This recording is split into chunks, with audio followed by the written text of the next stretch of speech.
வணக்கம். சிவாலயங்களில் திருநூறை நமக்கு பிரசாதமாக தருவாங்க. அம்மன் கோவிலெலாம் குங்குமத்தை பிரசாதமாக தருவாங்க. பெருமாள் கோயிலில் திருமண் தருவாங்க.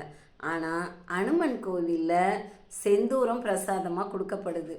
அது செந்தூரம் எதுக்காக பிரசாதமாக கொடுக்குறாங்கன்னா, ஒரு தடவை அனுமன் சீதாதேவி நெத்தியில் செந்தூரம் வைக்கிறத பார்க்குறார். பார்த்துட்டு இது எதுக்கு வைக்கிறீங்க அப்படின்னு அனுமன் கேட்குறாரு. அதுக்கு சீதாதேவி சொன்ன பதில், ராமர் நல்லபடியாக நீண்ட ஆயுளோடு இருக்கணுன்றதுக்காக நான் இந்த செந்தூரத்தை வைக்கிறேன் அப்படின்னு சொல்கிறாங்க.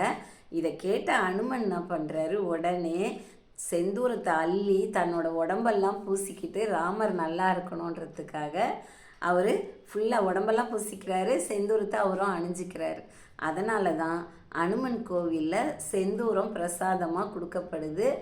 நாம் எல்லாருமே அந்த செந்தூரத்தை வச்சுக்கிட்டா ரொம்பவே நல்லது. நன்றி, வணக்கம்.